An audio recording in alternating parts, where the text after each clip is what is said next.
Ассалаумағалейкум, Асылардан телеарнасының көрермендері, тікелей эфирде маңызды мәселе бағдарламасы. Біз бүгін тағы да бір маңызды мәселені көтермекшіміз. Бүгінгі тақырыбымыз сауданың берекесі неде деп аталады. Дәл қазіргі карантин кезінде, қазіргі жағдайда өте бір өзекті тақырып деген ойдамыз. Біз тікелей эфирде екенімізді тағы да естеріңізге сала кетейік. Тікелей эфирдің нөмірлері 8727 313-18-24, 8727-313-18-25 бізге хабарласып, көкейдегі сауалдарыңызға жауап таба аласыздар. Сондай-ақ біз барлық әлеуметтік желілерде тікелей эфирге қосылып отырғандарымызда тағы да айта кетейік. Яғни ВК желісінде, YouTube желісінде, Instagram желісінде біздің тікелей эфирлеріміз жүріп жатыр. Соның астына өздеріңіздің сұрақтарыңызды жазсаңыздар болады. Және де экранда көрсетілген WhatsApp нөмірге өздеріңіздің сауалдарыңызды қойып, саудаға байланысты, сауда-саттық жасауға байланысты біздің қонақтарымыздан жауап ала аласыздар. Бүгінгі қонақтармен өздеріңізді таныстырып өтейін. Бүгінгі эфиріміздің қонақтары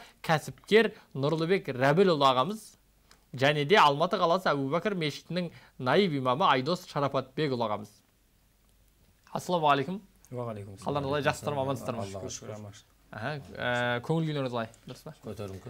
Енді бүгін бір жақсы тақырып болып тұр, сауданың берекесі неде деген. Енді сауда деген қазіргі кезеңде шынымен білмеймін, енді барлық нарықтық экономика дамығаннан кейін ба, әрбір қазаққа, әрбір адамға жақын тақырып болып тұр ғой, шыны керек. Әсіресе мына бір карантин кезеңінен кейін қазір көп адамдардың мамандығы ауысып жатыр, кейбір адамдар жұмыссыз қалып жатыр, кейбір адамдар ризығын басқа жақтан іздеуге тура келіп жатыр. Осындай дүниелер көптеп кездеседі. Сондықтан жалпы сауда жасау, оның бір артықшылықтары деген дүниеден бастайық. Неліктен сауда жасауға айналысқан жақсы? Енді көп адам енді қандай қиын кезең болса да, біздің байқайтынымыз міндетті түрде көп адамдар басқа жұмысын тастаса да саудаға қарай ойысады. 90-шы жылдары мысалы көптеген мұғалімдер, дәрігерлер өздерінің қызметтерін тастап сауда жасауға қарай кетті. Базарға шықты, не қылды. Неліктен олай? Неге осы сауда берекелі басқа дүниеге қарағанда? Сіздің өзіңіздің өмірлік тәжірибеңізден бастасақ, Нұрлыбек аға. Өте орынды қойып отырсың. Қазір тура осы жағдайда 90-шы жылдар деп айтып қалдыңыз. Енді бұл жерде сауданың неге берекелі болып тұр? Өйткені бұл әр сауданы әр адам өзінің әрекетіне байланысты жасайды. Қалай әрекет етіп, қалай ерінбей еңбек етсе, соның жемісін бірден жеп отырады. Қолма-қол ақша бар деген сөз. Ал енді осындай қиын кезде басқа бір жерге жұмысқа барайын десе, жұмыс жоқ. Оның үстіне қысқарып жатыр. Мамандық бойынша қазір нәтиже бірден шықпайды. Ал бұл жерде күні-түні ұйқыны азайтып, сол ой қалған дүниені қолға алып, базарға, көшеге шығып кетіп саудасын жасайтын болса, ол бірден нәтиже беруі мүмкін. Адамға байланысты деп отырмын. Сондықтан мынау екінің бірі еңбекқор емес, екінің бірі еңбекқор болғанда дейді, біз екі дүниеде жұмақ болып кетеді екен да. Көрдіңіз бе? Сондықтан еңбекқор болу керек. Сондықтан өзінің ойындағысын іске асыру керек осындай кезде. Мысал үшін мен бала күнімнен спорт, өнер кәсіпті жүргіздім. Өзім жеке өзіммен өзім жұмыс жасадым. Спорт, таеквондо, бокс саласы, өнер саласы бәрін жүргіздім. Ал енді осы кезде өнердің бәрі осы карантинде тоқырады ғой. Жалпы бәрі тоқтады. Балаларымыз үйде, ешкімді жаттықтыра алмаймыз. Жаңа ұлттық спорт ойындар жүргізетіңіз, оның бәрі тоқтады. Сол менің өз басыма келді. Енді мен жаңағы нем бар, көргенім бар, білгенім бар. Қазір соның ойлана келіп, осы 7-8 айдың ішінде жаңағы мына үйімнен, жер үйде отырамын, сол жерден жаңа мал қора салып, жатпай. Сол жерден енді мынау жылқы қойып, сол қымыз, соны қолға алып жатырмын қазір. Үйден міне қора салып, ата кәсіпті қолға алып, оның үстіне менің соңғы 4 жылда дамытып жүргенім мына қазақты таныту. Осы ұлан байтақ жерімізді азат еткен батыр бабаларды ояту. Бірінші Алла. Ұлттық құндылықтарға оралып, соның ішінде осы ұлан байтақ жерді бізге кім алып берді? Бабалар алып берді. Оларды ұмытпауымыз керек. Соның ішінде 5 қарудың орны бөлек. Соның 5 қарудың бірі бабалар ұстаған шоқпарды кәсіпке айландырып, сол шоқпарды қолдан жасап, үйден кішігірім цех ашып, соны дамытып жатырмын. Аллаға шүкір. Ол республиканың бірталай жеріне тарады, оны жаңағы шетелдіктерге көрсету. Үлкен рахмет, Алла разы болсын. Қазір ол мәселеге тағы да бәлкім тереңірек тоқталатын боламыз бағдарлама барысында. Енді негізгі тақырыпқа ақырын кірісе берейік.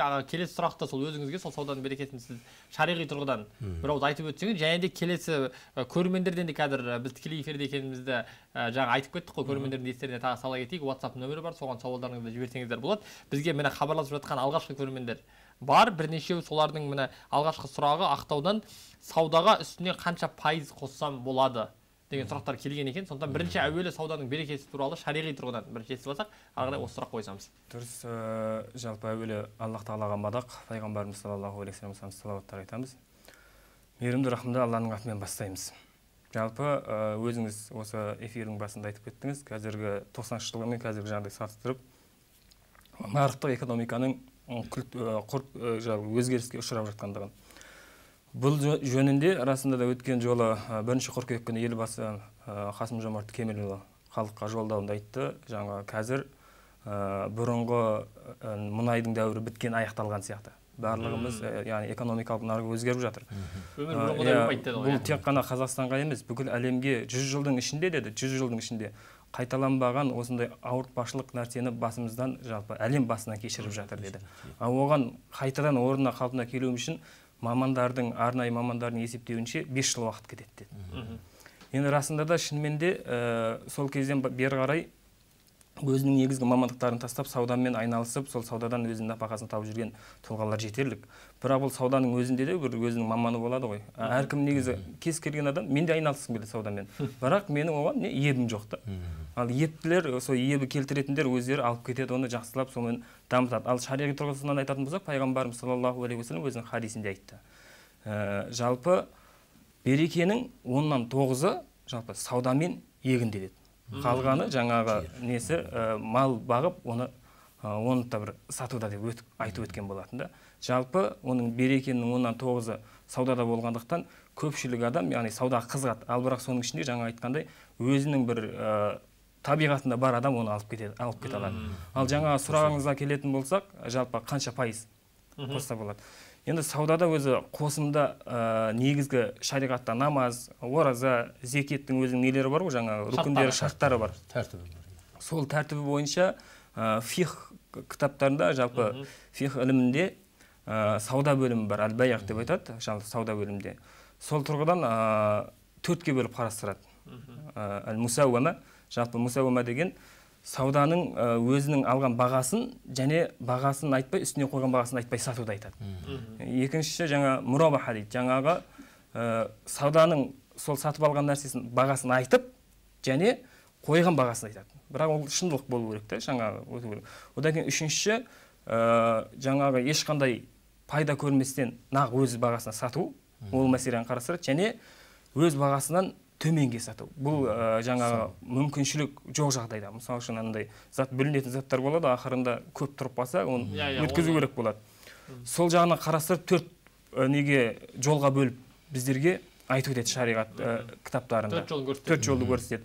Ал енді сонда негізгі оны пайғамбарымыз саллаллаху алейхи ва саллям хадистерімен қарайтын болсақ, астамшылықпен не амал керек, қоспау керек. Пайғамбарымыз басқа бір хадисінде айтады, егінін жинап алып дейді, сол базардағы нарықпен саудасын сатқан адам құдды бір садақа бергенмен тең дейді.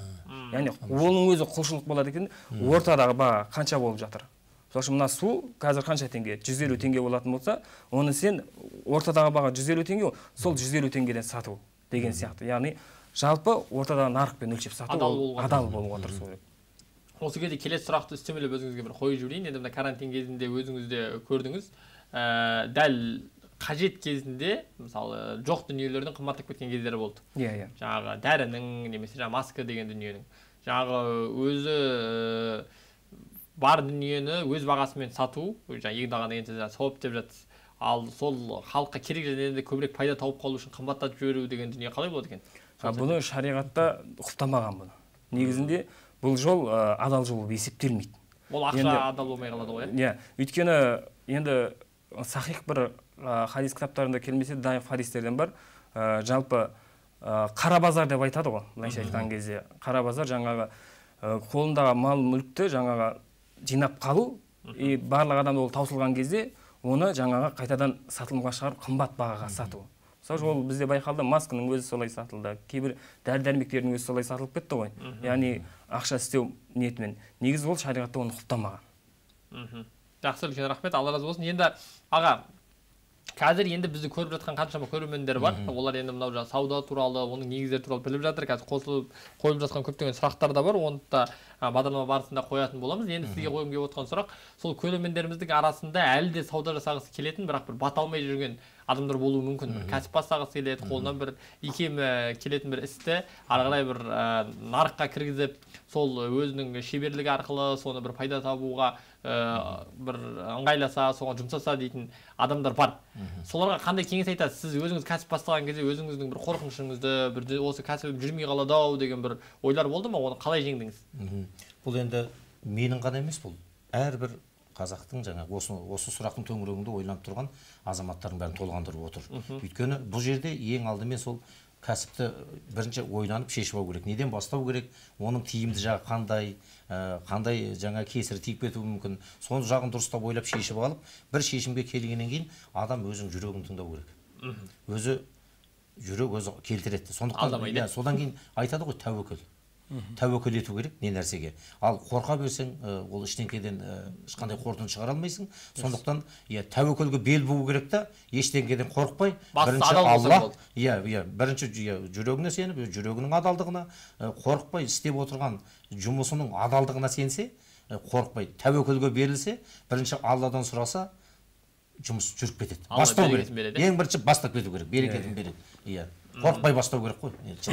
Сол кезде қандай нәрселерді бірақ ескеру керек? Бір мысалы ұрынып қалмау үшін, шығынға ұшырап кетпеу үшін қандай нәрселерді ескеру керек? Ол енді өзінің жаңағы ол жерде ескеру керек, жаңағы ол жаңағы халыққа қаншалықты тиімді сол заты сататын. Оның жаңағы сұранысы қанша, қалай болып тұр, сол жағына көңіл бөлу керек. Ең алдымен сол сұранысқа көңіл бөлу керек. Осы затым өте ме? Мен енді жаңағы тура осы карантинге байланысты енді біз енді қазақ кішкене жүреміз ғой, ертең істейміз деп. Мен өзімде бір шаруамды сол ертең істейінге қалтырып жүрдім. Осы мына жағдай кеп қысқан кезде мен бірден сол ойымда жүрген, жүрегімде піскен дүниені бірден бастап кеттім. Бұрқ ете қалды. Сол уақыты келді, соған себепкер болды. Мен бастадым, қорыққам жоқ. Бірден жаңа қора-жайымды салып, жаңағы малымды ыңғайлап, бәрін қазір соны дайындап жатырмын, Алла қаласа. Соның сол ата кәсіпке оралып келіп жатырмын қайтадан. Алла қаласа оның пайдасы бар. Өйткені қалай? Кешегі қысылтаян кезде мына етке зәру болып қалды ел. Ойландым мен де. Сүтке, аққа, қымыз, шұбат, анау ашып үлгерген жоқ. Сауып тұрған жерінен әкетіп жатты. Соның бәрін ойланып, түбі біз қанымыздағы бар дүние ата кәсібімізді дамыту керек екен. Мен соған айналып келдім. Елінен шығарып шықпастан әйтеуір. Сондай болды. Сондықтан ата кәсібіміз бізді асырайды екен. Бәрекелді. Енді бізде қазір көп сұрақтар келіп жатыр, бірақ олардың көпшілігі сіздің бағытқа айтылатын сияқты. Сондықтан бізде уақыт шектеулі болғандықтан әлі біраз сұрақтар келеді. Көрермендер онлайн хабарласып отыр, WhatsApp нөмірге өздерінің сұрақтарын жазып отыр. Соған жауап таба аласыздар. Тағы да естеріңізге сала кетейік. Мен соларды тез қойып отырсам, мүмкіндігінше бәріне жауап беруге тырысайық. Ассалаумағалейкум. Саудада қазіргі заманда таразыдан жеу деген көп болып жатыр. Осы туралы айтып өтесіздер ме? Ол сауданың берекесі бола ма дейді. Енді мынау таразыдан жемесең, айла қылмасаң, ол кәсіп болмайды деп айтып жатады. Немесе бір дүкендегілер бір харам дүние қоспасаң, жаңағы темекі сатпасаң, арақ сатпасаң, саудаң жүрмейді деп жатады. Осы дүниелер туралы айтсақ. Жалпы негізі бұл расында әлем бойынша, жалғыз бізде қазақта емес, әлем бойынша бұл саудадағы басты мақсат, басты мәселе сол ғой, жаңағы туындап тұрған. Таразыдан жеп, кішкентай болсын өзіме бір пайда түсірейін деген ниетпен жейді ғой, енді басқа ниетпен жемейді адам. Енді бұны біреу біліп жейді, біреу білмей жейді. Ал енді білетіндер енді ол өте жағдай нашар десек болады. Ал білмейтіндерге ескерту ретінде айтамыз, ол Құранда бірнеше аятта, Рахман сүресінде, Мутаффин сүресінде, тағы бір Ниса сүресінде Алла Тағала біздерге басып айтқан. Бұны біздерге қандай, оның жағдайы не болатындығы жайлы. Осы мәселеге жеке тоқталды Құранның өзінде. Өйткені жаңа бұл мәселе негізі адамның жалпы нәсілінің жоғалуына алып келеді.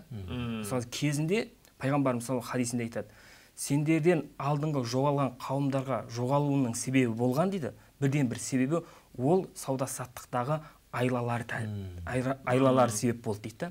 Ал енді Аллах Тағала қасиетті Құран кәрімде айтады, Шұғайыптың қауымы болған Айка елі болды. Солар жайлы қасиетті Құран кәрімде айтады, өлшемде және таразыда дұрыстықты ұстаныңдар, және біреулерге тиесілі болған дүниелерді жемеңдер, қолданбаңдар дейді. Алла тағала айтады. Ол солай ескертуінің өзі біздерге сол кездегі қауымның сол себепті жоғалып кеткендігін көрсетеді. Жоғалу деген кезде қазіргі енді бір арнайы бір аспаннан бір бұрынғы қауым сияқты дауыс шығу, болмаса бір маймылға айналып кету тәрізді нәрселерді ойламауымыз керек та. Біз қазіргі кезде болып жатыр. Қаншама ауру келіп жатыр, мысалы үшін. Суапаты, отапаты бар. Жаңағы кішкентай нәрестелердің өзі дүниеге келген кезде мына көп жағдайда басы ісік болып туылады. Мүгедек болып туылып жатыр. Оның барлығы содан да туындауы мүмкін. Өйткені жаңағы айтқандай, 10 адамның 9-ы шынымен расында саудада жүр ғой, шындығын айтқан кезде. Оның барлығы сол адамның нәсілін өзінің жасап жатқан кейбір амалдары өзінің ұрпағына, кейінгі солардың міндетті түрде сол нәсілдің жоғалуына алып келеді екен. Нәсілінің әулетіндегі бір үлкен адаптарға, ауруларға, сынақтарға себеп болып қалуы мүмкін. Душар болады. Бәрекелді, одан яғни сақтану керек екен. Енді келесі сұрақ. Ассалаумағалейкум. Подреал тауар алу халал ма дейді. Яғни подреал деген менің ұғымымда, енді сіз өзіңіз білесіз ғой. Бұл біреуден алып үстінен қосып сату ғой. Енді яғни әзірге бастайтын кәсіпті бастайтын ақшасы жоқ, бірақ біреумен келісіп, сіз маған тауарыңызды бере тұрсаңыз, мен оны сатсам, одан кейін содан ақшаны сізге беремін деген сияқты келісіммен алу қаншалықты халал дейді. Шариғатта жалпы мынандай жаңа байық бөлімінде жаңағы арнайы тақырыпша бар, сәлем келісім дейді жаңағы. Ол былай болады, жаңағы жоқ малды негізінде шариғатта алу дұрыс емес, бірақ сәлем келісімі бойынша жоқ малды сен ақшасын беріп, ол пәлен уақытта саған осы малды тауып беремін деу арқылы сен оны ала аласың. Ал соған қиястау арқылы жаңағы не бойынша, жаңағы талап бойынша, егер ол соған ұқсату арқылы қияс жасау, егер ол жаңағы шариғаттың шеңберінен шықпай жұмыс жасайтын болса, тауарды мысалы үшін халал тауар, жаңа жасалып жатқан үстіне қосылу жаңағы артығымен пайыз болмаса, онда оны шариғат рұқсат береді ондай нәрсе. Яғни адалынан алып, үстіне белгілі бір халық қиналмайтындай ақша қосып, және қайтаратын нәрсе. Жалпы негізінде сауданың өзі сол ғой. Егер сен сол бағада алып, сол баға сататын болсаң, онда сен тек шашауын ғана қалады, онда саған ешқандай пайда емес. Өзінің жаңағы кәсіп ашқысы келген, болмаса өзінің жағдайын түзегісі келген адам, егер өзінде жаңағыдай белгілі мөлшерде жаңағы не болмаса, ақша болмаса, сол жолмен ол кәсібін жалғастыра алады.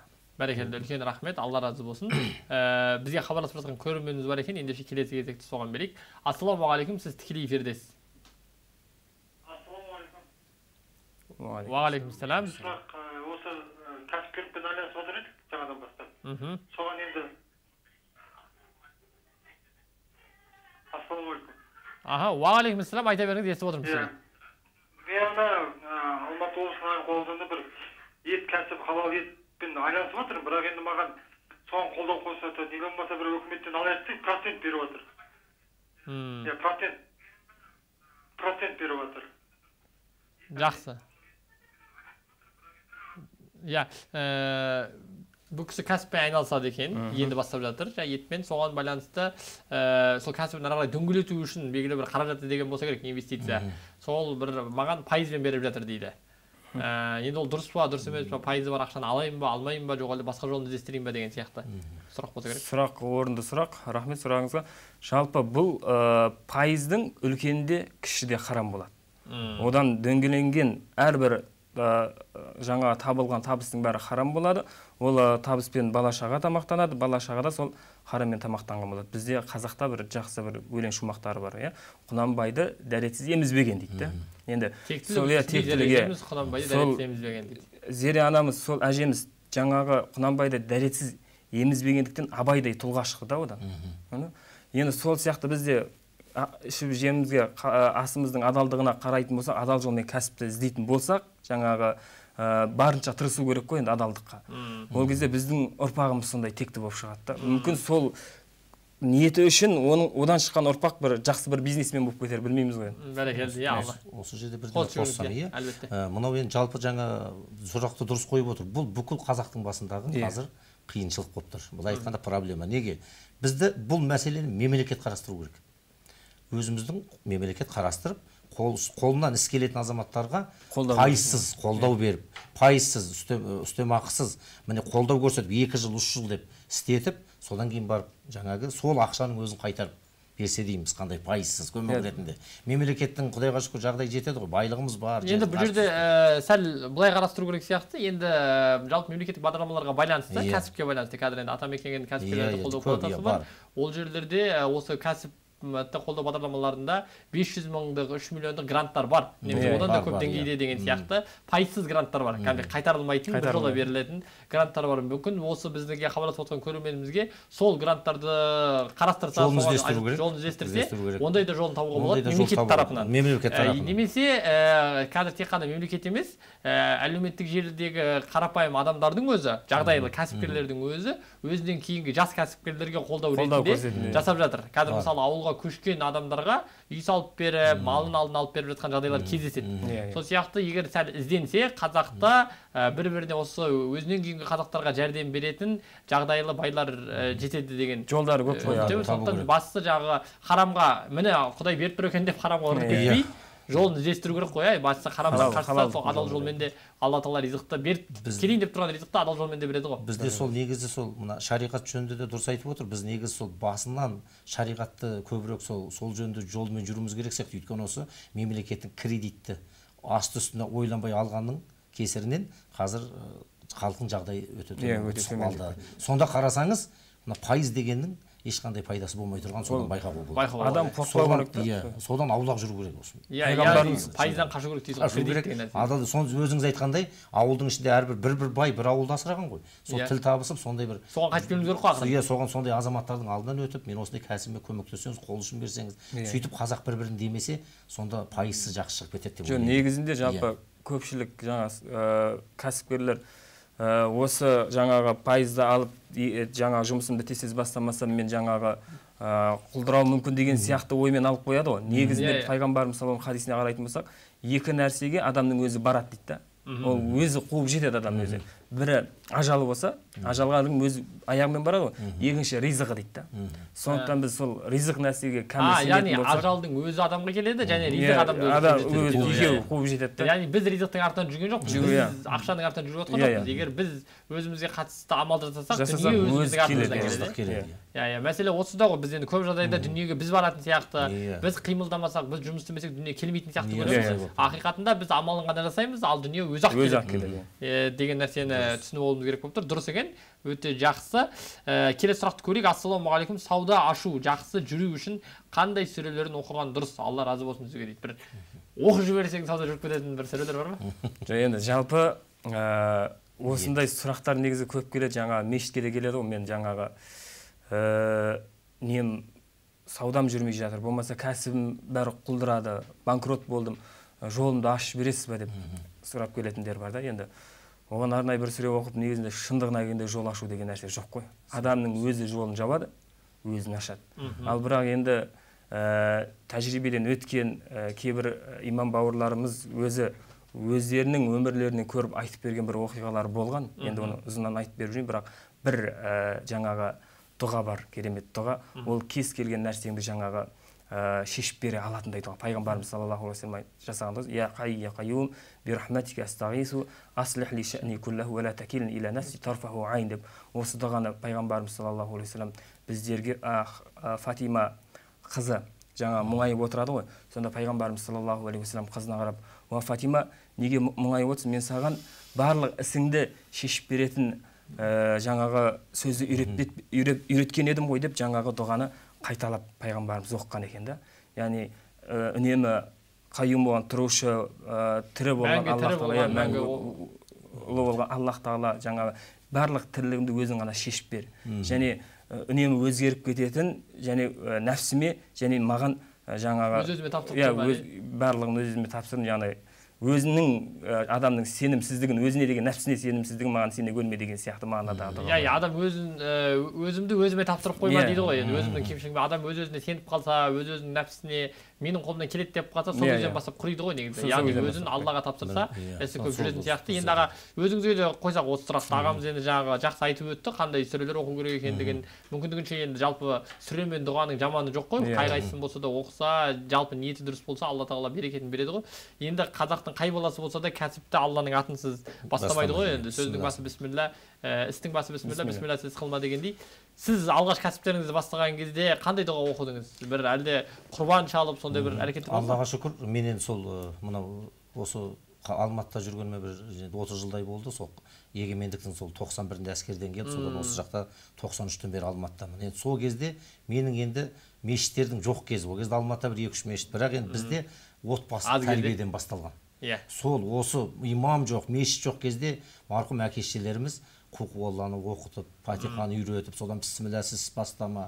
Бірдеме істейтін болса, бір қой сойып, шалып, бата жасап, дұға. Сол кезде, енді ол кезде біз ондай бір дұғаларды білгеніміз жоқ. Бірақ сонда әкеміз айтып отыратын, мына жүрек ақ болсын деп, әділ болыңдар деп. Сондықтан не нәрсені бастарда бірінші Алланы еске алып, содан кейін жаңағы таза, сол кезден үйреткен бізге таза жүру, дәретпен жүру, сондықтан сол тазалықпен солай үйрендік.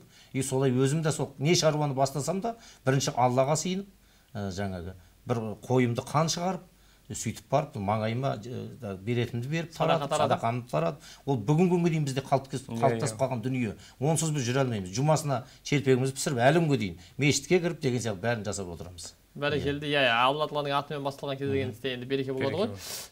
Тағы бір бізге енді хабарласып жатқан көп көрермендер бар. YouTube желісінен, басқа да жерлерден сұрақтар қойып жатыр екен. Енді көп қойылып жатқан сұрақтың тағы да бірі, мынау енді адамдардың барлығының кейде дегеннен қалаған дүниесін алуға шамасы жете бермейді ғой.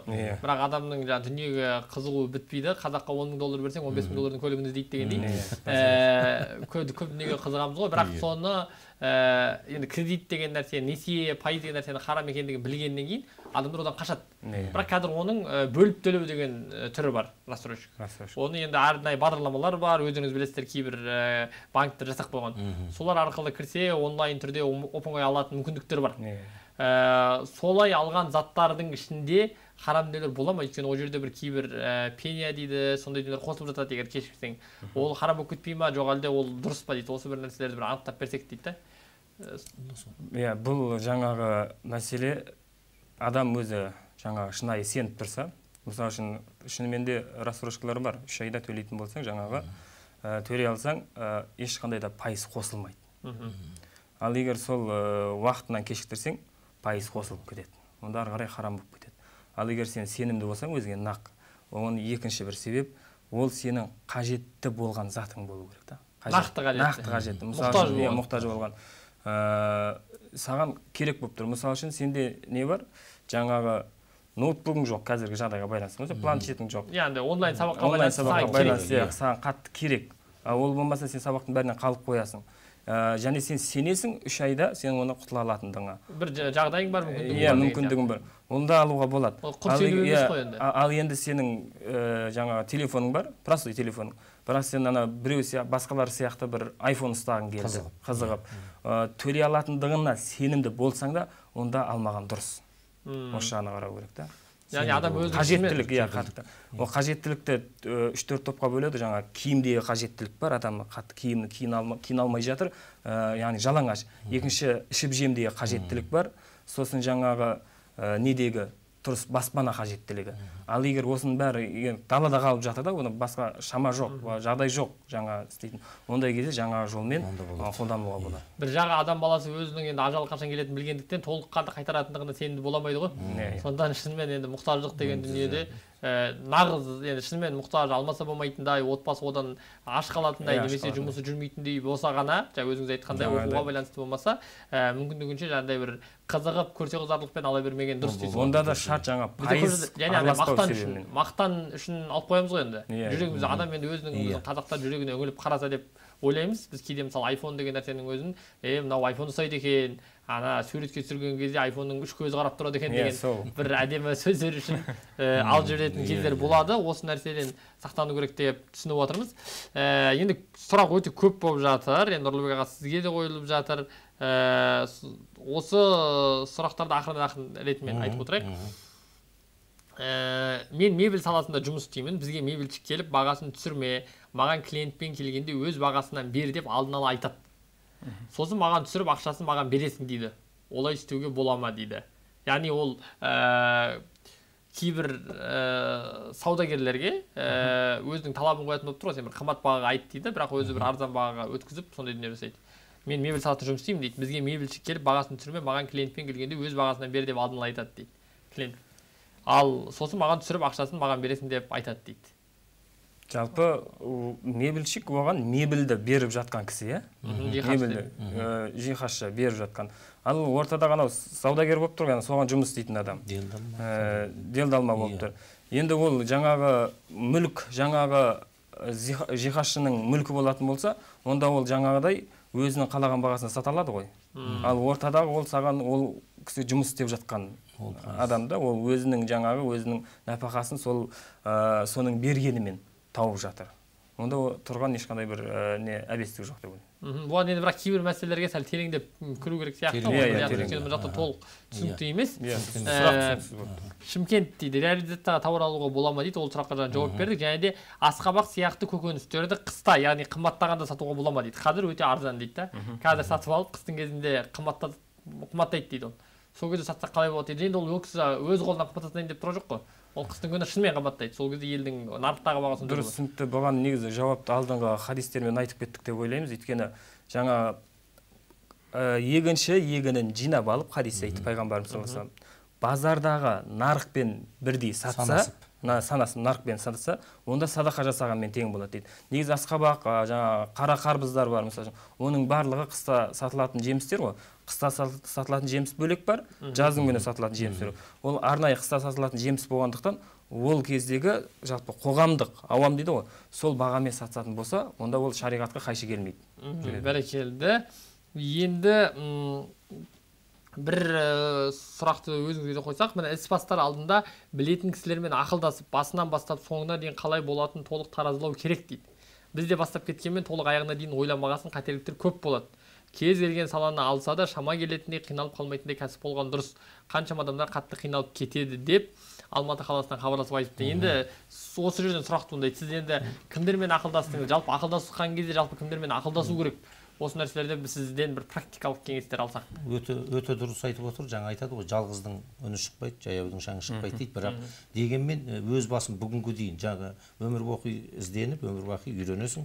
Сондықтан мынау алдында кәсібі дөңгелеп жүріп тұрған, соның ыңғайын білетін азаматтармен ақылдасып отырса, оның ешқандай әбестігі несі жоқ. Негізінде ақылдасып сұрап білу керек. Ақылдасқанда береке бар дейді. Береке бар, иә. Ақылдасып шешкен дұрыс.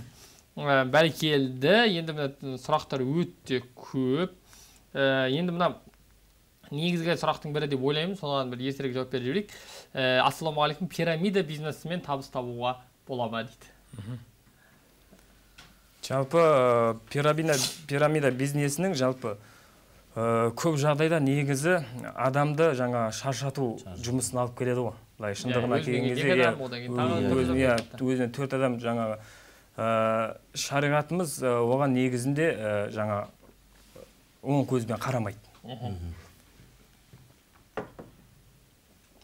Үлкен рахмет. Келесі сұрақ енді өте неше түрлі сұрақтар келіп жатыр. Ассалаумағалейкум, дүкенімізге кәсіпкерлік орнаттық, сол дұрыс па дейді. Кәсіпкерлік адал ма, харам ба дейді. Орал қаласынан хабарласып тұр екен. Осындай сұрақтар бар. Және де товарды қарызға алу саудаға зиян ба дейді. Соған тоқталып кеңінен түсіндірсек. Осы екі сұрақты көрсек. Жалпы кәсіпкерлік мәселесі. Кәсіпкерлікті жаңағы қолдану. Мысалы үшін, егер ол дүкенге кәсіпкерлікті орнату жаңағы дұрыс болмаса, біздің қалтамыздағы телефонды кәсіпкерлік онда дұрыс болмайды. Барлығымыз не алып жатыр? Қолданып жатыр, кәсіпкерлікті. Ол жаңа кәсіпкерлік сенің ол жерден барып тек қана не алмайсың ғой, жаңағы пайыз алмайсың да. Ол жерде сен өзіңнің қажеттілігіңді өтейсің. Жаңа өзіңнің сол кәсіпкерлікке салып қойған қаражатыңмен коммуналный услугаң төлейсің, біреуге ақша жібересің, соларды аласың. Ал жаңағыдай сол сияқты терминалдар да ол қалтамыздағы телефонның жаңа предложениенің үкімі жүреді ғой, яғни. Жоқ, бұл жерде кәсіпкерлік деп ол дүкеніне орнатқан ғой. Яғни келген адамдар бөліп төлейтіндей жағдай жасап қойған. Ол бірақ бөліп төлеген кездегі жаңағы мәселеге сіз алдын ала жауап бердіңіз, сол дүние сияқты ғой. Егер оның ішінде жаңағы пайыз болса, онда ол жарамайды деген сияқты, сол жеке затқа қарайтын сияқты. Затта өйткені сол сұрақты қойып. Бұл жерде кәсіби рет бөлек нәрсе ғой сонда. Иә, кәсіби рет деген дүние, яғни келген кезде ақшаны бөліп төлеуге мүмкіндік береді. Сіз ол карточка арқылы төлесеңіз, сіз қазір ақшаңыз жоқ болса да төлей бересіз, бірақ сіз оны кейін төлейсіз бөліп. Бірақ оның шарттары негізі көрсетілген. Сол шарттарына қарау керек шығар төлердің алдында. Егер жаңа сіз айтқандай ортасында бір қосымша пайыз жүріп кететін болса, кешіккен жағдайда. Жоқ, негізінде былай деп алайық, жаңа өйткені Каспий Голд деген нәрсе бар, Каспий Ред деген нәрсе бар. Каспий Голд деген карточка. Жалпы ішінде ақша тұрған біз ұстайтын. А Каспий Ред деген ақша жоқ көзі төлейтін нәрсе. Жалпы ол дүкеніне орнатып жатқан адам негізінде жаңағы ол алып жатқан адам біреуі сенімді болады, біреуі шариғаттың талабын біліп алады, төлеймін деп. Ал біреу шариғаттың талабын білмей алады. Яғни пайызға барып қояды. Сондықтан егер шариғатты талабымен сай өзімнің жаңа кәсібімді дөңгелетем дейтін болса, пайғамбарымыз саллаллаху алейхи вассалам хадисі бар: иннал халала байинун ва иннал харама байинун. Расында халал белгілі, харам белгілі. Ва байнахума умур муштабихат. Олардың арасында күмәнді нәрселер бар дейді. Ал енді осындай күмәнді нәрсе туған кезде тағы бір хадисте күмәнді нәрседен таста да күмәнсіз нәрсеге көш дейді. Сонда саған береке келеді дейді. Егер сен сондай нәрседен күмәнданып баратын болсаң, онда сен оны қоспай-ақ қой. Ол саған қосымша пайда болуы мүмкін. Жаңағыдай адам өз-өзін алдайды да, әл-мәл уәл бануна зинатул хаят дуния. Расында мал, дүние, мүлік, жаңағы бала-шаға, дүниенің көркі, адам қалай береді оны. Сондықтан күмәнді нәрседен тастап, жаңағы күмәнсіз нәрсеге көшкен дұрыс деп. Бәрекелді. Және тауарды қарызға алу саудаға зиян ба деген сұрақ бар екен. Бұл енді екеуіңізге де қатысты сұрақ сияқты. Енді сіз кәсіп бастаған кезде тауарды қарызға алып бастау деген нәрсені біз кәсіп тұрғысынан қарасақ. Сататын дүниесі өз қолында ақша жоқ, я дүние жоқ, бірақ біреуден қарызға тауар алып, мен саған ақшасыңды уақытында қайтарып беремін деп кәсіп бастап кетсе, бұл қалай болады? Мен осыған келейін деп отырмын. Бұл ең тиімді жақ осы. Жаңағы ауылдан қолынан ісі келетін ақшасы қаржысы бар азаматтар, осындай ең кәсіп бастаған азаматтар өз сұраса, сол қол ұшын беріп, жаңа малдай беріп, жаңа келіскен уақытта қайтарып беріп отырса, оның пайдадан басқа зияны жоқ деп ойлаймын. Бұл дұрыс сияқты. Ана кредитке ұрынып, тағы 10% төлегенше арадағы бір келісімшарт болады ғой. Бабаларымызда келісімшартпен жұмыс жасаған. Адалдың дейсіз ғой. Адалдың, иә. Мысалы малды да бере тұрады. 1-2 басын береді. Осының өзің сатты, андағы өзіңнің жеріңдегі бағамен сатып, маған осы өзім осы бағамды қайтарып бер, осындай айда десе, мен оның пайдадан зиянын көріп тұрғаным жоқ. Дұрыс сияқты. Бәрекелді. Бізге қазір қарайтын болсақ, жаңа эфирдің басынан түрлі сұрақтар келіп жатыр ғой негізінде. Осының өзі жалпы шариғат талаптарына сай көп жағдайда осындай сауда-саттық бөлімнен жаңағы біліміміз жетік емес екендігін көріп қаламыз да. Хазіреті Омар радиаллаху анхудың кезінде халифа арнайы жарлық шығарады. Омар радиаллаху анху шариғаттың талабына сай сауда-саттық шарттарын білмейтін кісілер біздің базарымызда сауда-саттық жасамасын дейді. Өйткені дейді, ол байқамай пайыз алып беру мүмкін дейді. Байқамай. Сондықтан егжей-тегжеймен бұл бөлімдерді негіз оқыған дұрыс. Ал жаңа сұраққа келетін болсақ, қарызға ешқандай пайызы берілмеу шартымен алып, ол алған қарызынан қайтару шартымен өзінің жаңағы бизнес дейміз, кәсібін айналдырса болады яғни. Бәрекелді. Енді жаңағы несиеге пайызға ұрынғаннан жақсы дейсіз ғой. Тәуекел ар жағында бір өзінің әрекетіне бір көзі жетіп есебі тура болса, соған қарай ыңғайлана берсе жақсы дейсіз. Келесі сұрақ. Ассалаумағалейкум. Негізі шариғатқа сай айтар болсақ, жұма күні сауда-саттықты тоқтатыңдар делінген. Ол жағдайда не істеу керек? Жұма намазы өткен соң ғана саудасын жалғастыра ма дейді. Жоқ, былай, мұсылманның жалпы демалыс күні жұма деп аламыз біз. Бірақ мұсылманның қолы бос болмайды, мұсылман әрқашан жаңа бір нәрсемен шұғылданады, әрекеттен. Ал аятта былай деген: уа иман еткендер, егер жұма күні жаңағы намазға шақырылсаңдар, саудаларыңды тастаңдар деген. Бұл жерде біз көреміз, жұма күні мұсылмандар сауда-саттықта болып жатыр, иә. Сауда-саттығын тастайды дағыны намазға қарай асығыңдар дейді. Сіз намаздан шыққаннан кейін, онда жер бетіне жайылыңдар да өздерінің ризық несібелерінде Алланың кеңшілігімен іздеңдер дейді. Яғни одан кейін намазы өтеп болып, жаңағы біз саудамызға оралсақ болады. Сауда-саттықтың әдебінің өзінде сауда-саттық жалпы адамды жаңағы Алланы еске алудан тыймау керек. Осы шарт болу керек. Бірақ сол жұма күні сол мына жаңағы дүниелікке қатты беріліп жұмыс жасамау керек деген тағы да бір әңгіме бар. Қатты қумасын сол. Сіздің ой неңізде ғой, ниетіңізде, сіздің тәжірибеңізде. Мен өзім тәрбиемде де солай. Жұма күні бір осы қайтсам осыны ала қояйын, осы сауданы жүргізе қояйын, құштарланбаймын. Жұманы өзі Алланың күніне не дейді? Бұйырғаны. Жалпы өзі Европада да тайм менеджмент деген қазір әлемде бір керемет сөз болып жатыр ғой, енді үрдіске айналып келе жатыр, елдің аласында сәнге айналып келе жатыр, осы сөзді қолдану, бірақ бұл мұсылмандарда бар дүние ғой. Тайм менеджмент деген уақытты тиімді пайдалану деп айтамыз. Сондықтан бұл жерде де ағамыз айтқандай, бір күннің ішінде белгілі бір уақытты Алланы ойлауға жұмсап, ол мысалы бір уақытты, аптаның ішінде жұма сияқты бір күндерді, айдың ішінде белгілі бір күндерді деген сияқты жоспарлап отырсақ, сол кезде біз Алланың ақыретіне, яғни ақыретке қамдануға да дүниеге де үлгереміз, тіпті мүмкіндік болса ақыретке басымдық бергеніміз. Екі жағдайда ұтамыз ғой. Екі жағдайда ұтамыз деген қорытынды шығатын сияқты. Енді жаңа тауарды қарызға беру дұрыс па дейді, қарызға алу дұрыс болатын болса, қарызға беру де дұрыс болып шығады ғой. Ол міндетті түрде, өйткені ол қарызға берудің өзі, жаңағы қарызға алудың өзі жаңа беріп жатқаннан шығады ғой. Ол берген шариғат тарапынан пайғамбарымыз саллаллаху алейхи хадисімен ол сауапты амал. Және егер қарызға алған кезде қарызды жаңағы адамның жағдайына қарай кешіктірудің өзі, жаңағы түсіністікпен қараудың өзі үлкен сауап болып есептеледі ол. Бәрекелді. Посредник болып тапқан қаржы халал ма дейді. Яғни мысалы бір адамға бір зат керек, ол зат кімде бар және бағасы қанша екенін мен ғана білемін дейді. Іздеген адамға затты табуға көмектескен үшін ақы алған дұрыс па дейді. Яғни бұл ортадағы мәселе енді жаңағы мысал үшін мына су, мен бұл суды жаңағы қай жақтан алу керегін білмеймін, ал бірақ бір кісі біледі оны қақтан алу керегін. Оны алады, маған жаңағы бұны 100 теңгеден алады, маған 150 теңгеден сатады. Солай ғой яғни. Яғни бұның өзі бір саудадағы бір не ғой жаңағы. Мысал үшін бір амал. Неден бізге тауар көп жерде негізі Қытай мемлекетіне, Қырғыз мемлекеттерінен келеді. Бізде жоқ та, қарасаңыз. Бізде жоқ ол. Сөйтеді ол бір кісілер алып келеді, мен саған алып келем осыны. Осынша бағадан сен алып қаласың дейді. Саған сатам дейді. Ол келіседі. Онда ол жаңағы шариғат талабына жаңағы қайшы емес қой ол. Ал егер енді қазіргі жағдайда жұмыстар да солай атқарылып жатыр. Ол жерде жаңағы шарт болу керек та, жаңағы келіскен бағамен, келіскен жаңағы шартымен орындалу керек.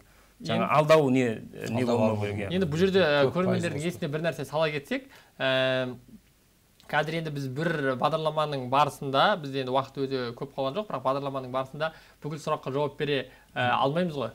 Бұл енді толыққанды мүмкін емес. Сондықтан естеріңізге сала кететін бір кеңес болса деп жатырмын да. Егер кәсіп бастағысы келетін, жалпы қазір өзін осы 5 уақыт намаз оқып жүрген, жалпы өзін мұсылман деп санайтын қазақтардың қай-қайсысы болса да, осы қасындағы мешітпен немесе туыстарының, бауырларының арасында осы дінді білетін адам болса да, солармен байланысып, осы Қазақстан мұсылмандар діни басқармасының өкілдерімен хабарласып, кез келген дүниеде ақылдасып отырса, қателікке ұрынбайды ғой. Кез келген дүниеде қазір өйткені бір эфир болып қалған кезде сұрап қалғаннан гөрі, осы сіз сияқты немесе айналасындағы имамдармен бір нөмірін алып, байланысып, кез келген дүниені істердің алдында бір ақылдасып отырса, өзі осы шариғаттан шеңберінен шықпайды, жаза баспайды деген ойдамыз. Сондай бір жақсы ойда алып естеріне сап қояйық.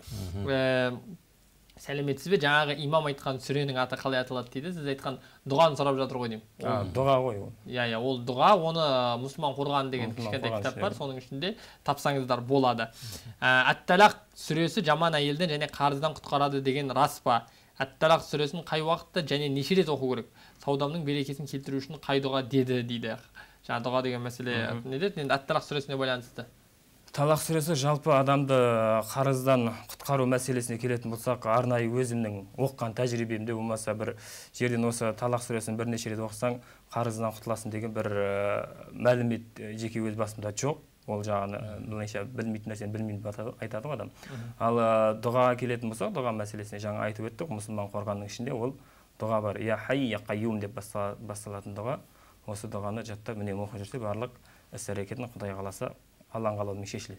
Бәрекелді, сұрақ әлі көбейіп жатыр, сондықтан мүмкіндікше тез жауап беріп тастауға тырысайық. Қазір ютубтан да қойып жатқан көрермендердің сұрағы бар екен. Ютубта айтады, қазір жаңа өзіңіз айтқандай ата кәсіппен, малмен айналысып жатқан адамдар бар. Бірақ сол мал бордақылау кезінде олардың әйтеуір тезірек салмақ жинап, тезірек семіру үшін әртүрлі дәрі қолданатындар бар дейді.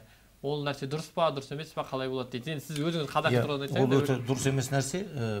Көзімізді ашқаннан сол біз малдан өскен балаларымыз, қойшының балаларымыз, ол негізі мына малды төрт түлікті қинап, оның жаңағы уколдап, немесе витаминмен тез өсіріп семірту, ол негізі малға да қиянат, адамға да қиянат деп ойлаймын.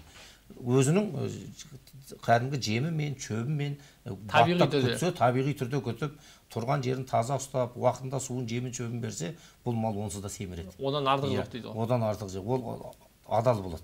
Ең бастысы. Ол сұрақ келген былай ғой, жаңа пайғамбарымыз саллаллаху алейхи вассалам өзіңе қаламаған, нағыз мұсылман өзіне қаламаған нәрсені өзгеге де қаламайды дейді. Мысалы үшін, ол істеп жатқан малын жаңа өзі сойып жемейді ол. Біледі де ол дұрыс емес екендігі, біреу үшін жаңағы, яғни оның өзі үлкен күнә да негізінде. Бәрекелді. Өте толыққанды жауап алдық. Тағы да өзі бір қысқа ғана уақыт қалды, 3-4 минут. Сондықтан тез қысқа жауап берейік. Тағы да сұрағым бар еді, сауда сүннет дейді ғой, бір затты саудаласып алған дұрыс па, жоқ айтқан бағасында алу керек пе дейді. Жалпы саудаласу сүннет, егер қолдан келсе, жаңа тілге шебер болатын болса, саудаласқан дұрыс қой. Бәрекелді. Ассалаумағалейкум. Мысалы, дүкенде арақ, темекі өнімдерін сатқан үшін күнә ала ма, және сатпаса сауап бола ма? Маңғыстаудан хабарласып жатыр. Сатпау керек, сатпаса жаңа сауап алады міндетті түрде, сатса күнә алады. Бәрекелді. Сәлеметсіздер ме? Өте керемет маңызды сұрақ жауап болып жатыр. Көп рахмет сіздерге дейді. Менің сұрағым, сетевой маркетингте жұмыс жасағанда, мысалы қандайда бір каталог бағасы 5000 тұратын затты скидкамен 3000-ға алып, бірақ адамдарға 4000 теңгеге сату күнә ма дейді. Яғни бір жерде скидка болып жатқан кезде, яғни жеңілдік болып жатқан кезде арзанға алып қалып, кейін оны сәл қымбаттатып сатқан күнә ма дейді. Онда сауда ғой енді, ол жаңағы аласың, сатасың, ол ода тұрған нарықтағы бағадан қатты асырып жүрмейді. Мысалы үшін ол 5000-ға алады, 5000-ға алып, 5000-дікін 3000-ға алады. 5000-дікін 3000-ға алады. 4000-ға сатады. Енді ол болады ғой өзі солай. Тіпті өз бағасынан да асырып тұрады ғой. Кредит алып шаруамды бастап қойдым, кредит сөйлеп жатырмын енді. Енді не істесем болады? Ары қарай қалай болады екен дейді. Енді алып қойдым дейді. Алмаңдар дегенде ес үлгермей қалдым дейді. Ол ары қарай жаңағы істеген ісіне адам тәубе етеді. Екінші рет ол жаңағы ол дүниені, яғни кредит алмауға тырысып, қалған жаңағы мүлкін ары қарай дөңгелетіп жалғастыра береді. Соңғы сұрақ қалды. Атыраудан сауда, ассалаумағалейкум, Атыраудан саудада ихтикар жөнінде түсіндіріп бересіз бе дейді. Бізде 2-ақ минут қалыпты, сондықтан қысқаша жауап берсеңіз. Ихтикар деген түсінбедім бе? Ихтикар жөнінде дейді. Саудада ихтикар. Осындай нәрсе бар ма еді? Оқым бар ма еді? Жалпы сауда бөлімінде ихтикар ерік деген сөз, еріктілік қой, жаңағы ықтияр ғой, қазақша ықтияр ғой. Еріктілік жаңағы ол еріктілік бөліміне кіретін болсақ та қазір ұзақ уақыт кетеді. Жалпы сауда бөліміндегі арнайы бап, оны тереңірек түсіндіру керек. Жақсы, үлкен рахмет. Енді бір өте жақсы сұхбат болған сияқты, әлі де сұрақтар көп, жаңағы енді алып сатарлыққа қатысты, оған енді негізі біраз негізгі халықтың көкейінде жүрген саудаға қатысты негізгі сұрақтарға жауап айтылды деген ойдамыз. Және де шынайы өмірлік тәжірибеңізбен де бөлістіңіз, шариғаттағы негізгі жауаптарды да бердіңіздер, сондықтан бір пайдалы сұхбат болды деген ойдамыз. Және де тағы да пайдалы кеңес ретінде осы бағдарламамен шектеліп қалмай, мүмкіндік болса білімді кәсіпкерлермен және де Қазақстан мұсылмандар діни басқармасының өкілдерімен байланысып, сол кісілермен бірлесіп, ақылдасып отырса, кез келген істің берекесіне жетуге болады деген ойдамыз. Ал енді біз дәл осы сәтте бағдарламамызды аяқтаймыз. Құлақ қойып тыңдаған барша көрермендерге үлкен рахметімізді айтамыз. Сауда жасаңыздар, Алла тағала берекелеріңізді арттырсын. Осы бір сынақтардан ел болып, жұрт болып бір-бірімізге жәрдемдесіп, барымыз жоғымызға беріп, жұрт болып жұмылып шығып кетуді Алла тағала баршамызға нәсіп етсін. Ассалаумағалейкум ва рахматуллахи ва баракатух.